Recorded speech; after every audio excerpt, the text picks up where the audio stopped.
कुत्ते से भी बदतर थी। कैसे उसे देखते ही झुककर सलाम करने लगे शहर के सबसे रईस लोग। सिर्फ कुछ मिनटों में सुनिए ये जबरदस्त कहानी।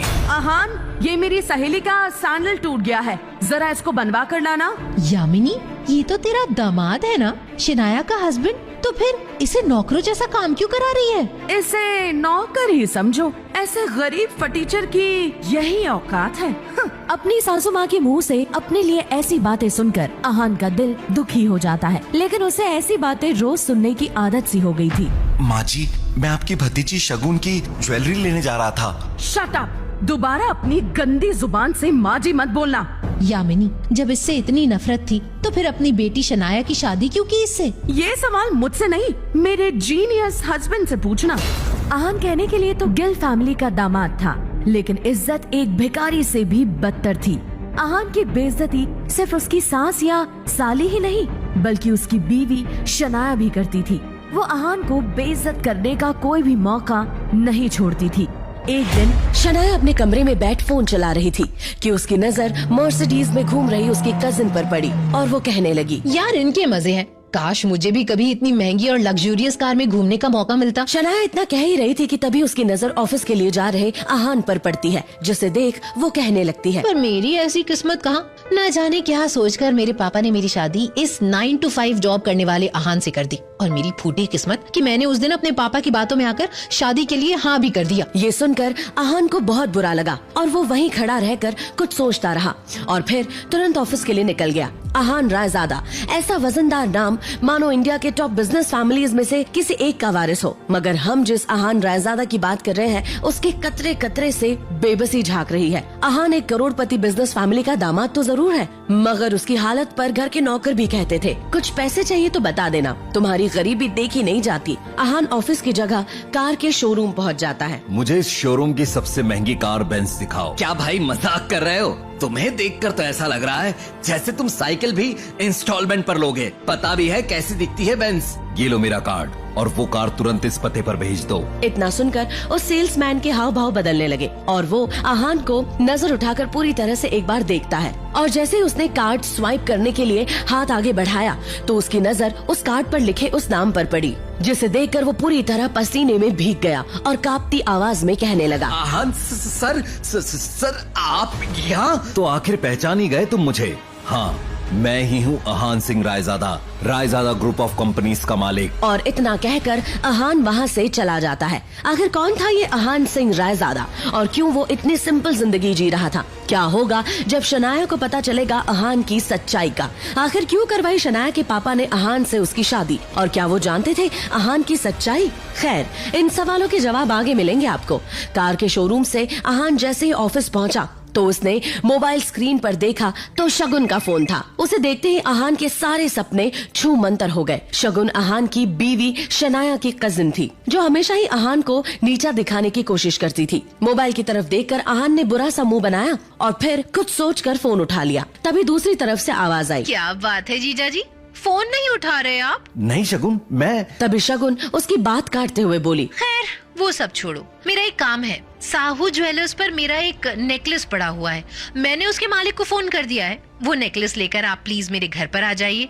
और हाँ, तभी आहान बीच में ही बोल पड़ा, शगुन, मुझे बैंक जाना है और मैं। तभी शगुन ने कहा, मेरे प्यारे जीजा जी, ये बैंक जाने का तेवर आप किसको दिखा रहे हैं? पलना तो आपको हमारे टुकड़ों पर ही है, इसीलिए ये बहाना बनाना छोड़िए और 1 घंटे के अंदर मेरा नेकलेस लाकर मुझे दीजिए। और हाँ, वो ज्वेलर आपको 30,000 रुपए भी देगा, उसमें से 1 पैसा भी गायब नहीं होना चाहिए। तभी आहान थोड़ा चिढ़ते हुए बोला, देखो शगुन, एक तो मैंने आज तक कभी चोरी की नहीं है, और दूसरी बात ये कि अगर इतना ही मुझ पर डाउट है तो ये काम किसी नौकर को भेजकर क्यों नहीं करवा लेती? इस पर शगुन की तंज भरी आवाज आई, प्यारे जीजा जी, आप ये बात कब समझेंगे कि इस घर में आपको बहस करने की इजाजत नहीं है, इसीलिए जितना आपसे कहा जा रहा है उतना कीजिए। और मैं फिर से आपसे कह रही हूँ कि उस पैसे में से 1 भी रुपया कम नहीं होना चाहिए। ये चीजें आप 1 घंटे के अंदर लेकर मेरे घर पहुँच जाइए। बाय। इतना कहकर शगुन ने फोन काट दिया। आहान अपने मोबाइल को इस तरह घूर कर देखने लगा जैसे वो दुनिया की सबसे मनहूस चीज हो।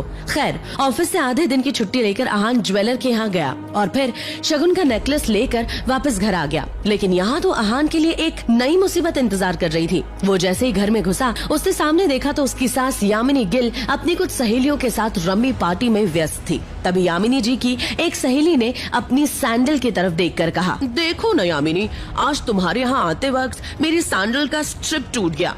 अब मैं घर वापस कैसे जाऊंगी? इस पर यामिनी जी ने मुस्कुराते हुए कहा, तो इसमें टेंशन लेने की क्या बात है, तू पार्टी एंजॉय कर, मैं किसी सर्वेंट से बोलकर सही करवा देती हूँ। जवाब में यामिनी की सहेली ने बुरा सा मुंह बनाया और कहा, अरे नहीं, मेरी बहुत महंगी सैंडल है, मैं किसी नौकर पर भरोसा नहीं कर सकती। वैसे भी मैं टूटी सैंडल दोबारा नहीं पहनती, पर क्या करूँ, घर तो जाना ही है, मेरी मजबूरी है यामिनी। जवाब में यामिनी जी मुस्कुराते हुए बोली, अरे नौकर नहीं, बस नौकर से थोड़ा ऊपर है, वो तेरा काम अच्छे से करवा देगा, तुझे चिंता करने की कोई जरूरत नहीं है। अहान उस तरफ से निकला ही था जब यामिनी जी की नजर उस पर पड़ गई। उन्होंने अहान को पुकारा। अहान ने जैसे ही यामिनी की आवाज सुनी, वो ठिठक गया। वो समझ गया कि अब कोई न कोई नया बवाल होने वाला है। अरे सुनो अहान, इनकी सैंडल सही करवा के लाना जरा, और हाँ थोड़ा जल्दी आना, इन्हें निकलना है, समझ गए ना? यामिनी, ये काम दामाद से कह रही हो, ये अच्छा नहीं लग रहा है, बुरा मत मानना। हाँ, इतना सुनते ही यामिनी का गुस्सा 7वें आसमान पर था, लेकिन उसने खुद को काबू में कर लिया और उनकी बात बीच में काटकर बोल पड़ी, अरे तुम लोग टेंशन मत लो, ऐसे कामों में इनको बहुत मजा आता है। किसी के भी पास कोई भी काम हो तो बता देना, दामाद है तो क्या हुआ, अब टूटी चप्पलें भी नहीं बनवाएगा तो क्या करेगा, वैसे भी कुछ करता धरता तो है नहीं। यामिनी जी की ये बात सीधा अहान के दिल पर आकर लगी, मगर अब उसे ये सब हमेशा ही सुनने की आदत सी हो गई थी। उसे याद था कि आज उसका बर्थडे है, मगर ये सिर्फ उसे ही याद था, बाकी किसी को भी इससे कोई मतलब नहीं था।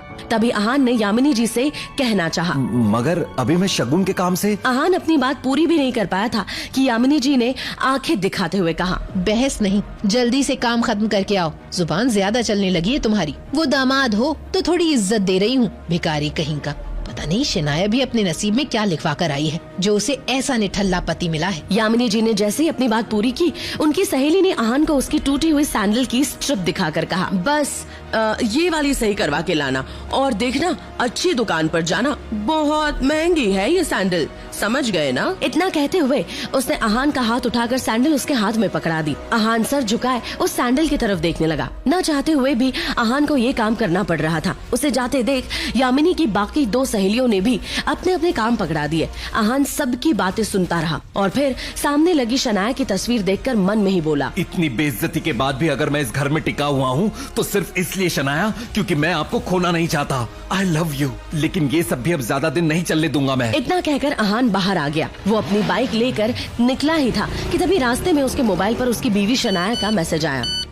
अच्छा सुनो, क्या आप आज मेरे ऑफिस आ सकते हैं, कुछ काम था अर्जेंट। ये मैसेज पढ़ते ही अहान के होठों पर एक स्माइल आ गई और उसकी पूरे दिन की टेंशन जैसे गायब ही हो गई। आज पहली बार शनाया ने उसे ऑफिस बुलाया था। एक वही तो थी उसकी जिंदगी में जिसकी मुस्कुराहट देखकर वो खुद को जिंदा रखता था। शनाया का चेहरा देखे बिना अहान को चैन नहीं आता था और उसके बस में होता तो शनाया की हर एक खुशी के लिए खुद को लाखों बार कुर्बान कर देता। मैसेज पढ़ते हुए अहान मुस्कुराकर बोला, आज पहली बार आपने मुझे ऑफिस बुलाया शनाया। मुझे पता था मेरा बर्थडे किसी और को याद हो ना हो, मगर आपको जरूर याद होगा, इसलिए आपने मुझे बुलाया है। मैं भी बड़ी बेसब्री से आपके सरप्राइज का वेट कर रहा हूँ। इतना कहकर अहान ने बाइक स्टार्ट की और अब गिल कंस्ट्रक्शन के ऑफिस की तरफ निकल पड़ा। रास्ते में अहान को एक फूलों की दुकान दिखी। कुछ सोचकर उसने बाइक रोकी और अपना पर्स निकालकर देखने लगा। उसमें सिर्फ 500 का एक नोट पड़ा हुआ था। उस नोट की तरफ देखते हुए अहान ने कहा, ओह, 2 ही जोड़ी कपड़े हैं मेरे पास। बैंक जाने के लिए इन्हीं पैसों से मुझे नए कपड़े लेने थे, पर कोई बात नहीं, शनाया से बढ़कर कुछ भी नहीं। उसके लिए कुछ अच्छे फूल ले लेता हूँ, शनाया खुश हो जाएगी। और फिर उस पैसे से अहान ने शनाया के लिए फूलों का वो बुके ले लिया। जैसे ही अहान वापस मुड़ा तो उसे शगुन का काम और अपनी सास के दिए हुए काम याद आ गए। उसने एक नजर घूर कर उस सैंडल की तरफ देखा और कहा, माफ करना डियर आंटी एंड सासू माँ, आपके चरणों को प्रणाम, मगर शनाया से बढ़कर मेरे लिए कुछ भी नहीं। थोड़ा सा सुन ही लेंगे आपसे। इतना कहकर अहान ने वो सैंडल उठाया और पास की झाड़ियों में फेंक दिया। आज वो पहली बार गिल कंस्ट्रक्शन के ऑफिस जा रहा था, जो कंपनी गिल खानदान की थी। ये सोचकर आज वो फूला नहीं समा रहा था कि आज वहाँ उसका अच्छे से स्वागत होगा। वहाँ पहुँचते ही अहान तेजी से ऑफिस के अंदर की तरफ बढ़ा ही था कि तभी सामने से आ रहे एक आदमी से अहान टकरा गया, जिससे अहान के हाथों में मौजूद बुके नीचे गिर गया। वो व्यक्ति देखने में काफी अमीर लग रहा था, जिसके जिस्म पर नीला सूट और आंखों पर काला चश्मा चढ़ा हुआ था। उसका नाम देव मल्होत्रा था और वो शनाया का क्लाइंट था, जो अभी अभी शनाया के केबिन से बाहर निकला था। वो आहान पर चिल्लाते हुए बोला, तू इडियट, दिखाई नहीं देता क्या तुम्हें? पता नहीं कहां कहां से मुंह उठाकर चले आते हैं। इस ऑफिस के अंदर तुम्हारे खड़े होने की औकात भी नहीं है और टहल ऐसे रहे हो जैसे तुम्हारी खाला का घर हो। कौन हो तुम? शायद मल्होत्रा ने भी उसके बदरंग कपड़ों से उसे नौकर या ऑफिस बॉय ही समझ लिया था। मल्होत्रा ने एक नजर नीचे पड़े बुके की तरफ देखा और फिर उसे अपने पैरों तले कुचल के बाहर निकल गया। आहान ने अपना सर झुकाए उस बुके की तरफ देखा जो पैरों से कुचला जा चुका था। उधर शनाया अपने केबिन के शीशे के अंदर से ये नजारा देख रही थी। आंखों में आंसू लिए शनाया बस आहान को देखे जा रही थी। देव मल्होत्रा वहाँ से जा चुका था और तभी आहान की नजर शनाया पर पड़ी तो एक पल के लिए वो अपनी बेइज्जती भूल गया। वो शनाया की तरफ देखकर खुद से ही बोला, कितना प्यार करती हो ना आप मुझसे। मेरे साथ हुए इस बर्ताव ने आपकी आंखों में आंसू ला दिए। कोई नहीं शनाया, ये वक्त बदल जाएगा, देखना तुम। मन ही मन वो सोचते हुए शनाया के केबिन में दाखिल हो गया। शनाया ने आगे बढ़कर शीशे के पास लगे पर्दों को गिरा दिया। वो शनाया की तरफ बढ़ा और उसके आंसू पोंछते हुए बोला, अब जाने भी दो ना शनाया, जो भी हुआ मेरे साथ हुआ और इसमें आपको इतना टेंशन लेने की जरूरत नहीं है। जो बीत गई वो बात गई। आहान के इतना कहते ही शनाया का गुस्सा भड़क गया। वो चीखते हुए बोली, दूर हटिए मुझसे, आप चले क्यों नहीं जाते मेरी जिंदगी से? नर्क बना रखी है आपने मेरी जिंदगी। आहान को एकदम से झटका सा लगा। वो शनाया से ऐसा कुछ एक्सपेक्ट नहीं कर रहा था। वो खुले मुंह से शनाया की तरफ देखता रह गया। तभी शनाया आगे बोली, पति नहीं, मेरे पापों की सजा है आप मेरे लिए। आखिर चाहते क्या हो आप? पापा ने मेरी शादी आपसे जबरदस्ती करवाई है और उस गलती की सजा मुझे अब तक मिल रही है। आप मेरे काबिल कभी नहीं थे और आज भी मुझे आपको अपना पति मानते हुए शर्म आती है। आज ड्राइवर नहीं था इसीलिए मैंने आपको बुलाया था, मगर मुझे नहीं पता था कि मेरा पति इस काम के लायक भी नहीं है। यहाँ आकर आपने मेरे इतने पुराने क्लाइंट मिस्टर मल्होत्रा को नाराज कर दिया। शनाया की आंखों में आंसू थे। वो आहान के सीने पर मुक्का मारते हुए बोली, जहाँ भी जाती हूँ आप हमेशा बेइज्जती के सिवा मुझे कुछ नहीं दे सकते। सिर्फ एक बदनुमा धब्बा बनकर रह गए हो आप मेरी जिंदगी पर। इतना कहकर शनाया केबिन के बाहर निकल गई। आहान उसके पीछे दौड़ा। तभी रास्ते में पड़े बुके की तरफ देखकर शनाया ने कहा, और ये सब क्या है? क्यों इतनी गंदगी फैला रखी है यहाँ पर? इसे डस्टबिन में डालो। शनाया ने एक नौकर से कहा और उस फूल को अपने पैरों से कुचलते हुए आगे बढ़ गई। मल्होत्रा अपनी कार में बैठा पहले से ही शनाया का इंतजार कर रहा था।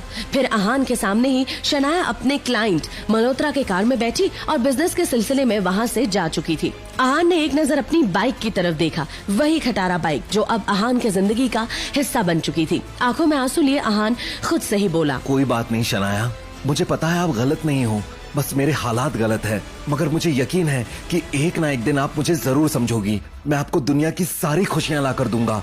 आप सिर्फ मेरी हो और इस बात का एहसास आपको होगा। आहान भी वहाँ से अपनी खटारा बाइक पर शहर की सड़कें नापने निकल गया। रात काफी हो गई थी। वो दुखी था।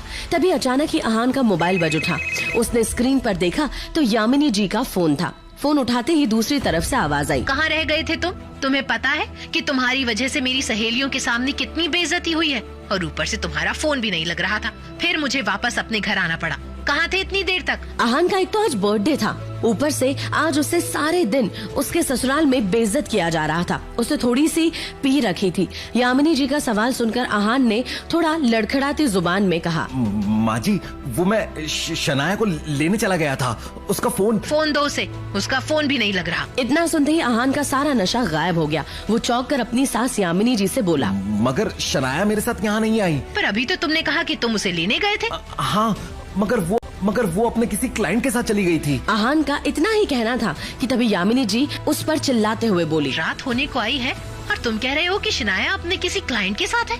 जरूर तुम्ही ने कुछ गड़बड़ की होगी, इसीलिए वो तुम्हारे साथ नहीं आई। अरे एक अच्छे दामाद तो तुम बन ना सके, अब कम से कम अच्छे पति तो बन जाते।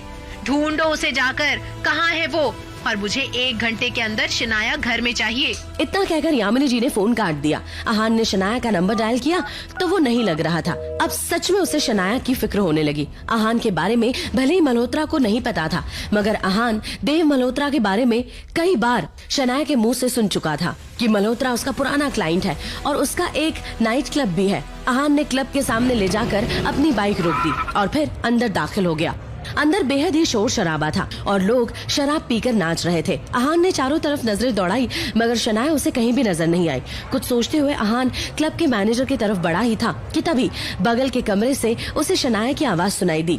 आहान ने एक झटके से दरवाजा खोला तो उसका मुंह खुला का खुला रह गया। उसके पैरों तले जमीन खिसक गई। आहान को वहाँ देखते ही देव उस पर चिल्लाया, तुम यहाँ?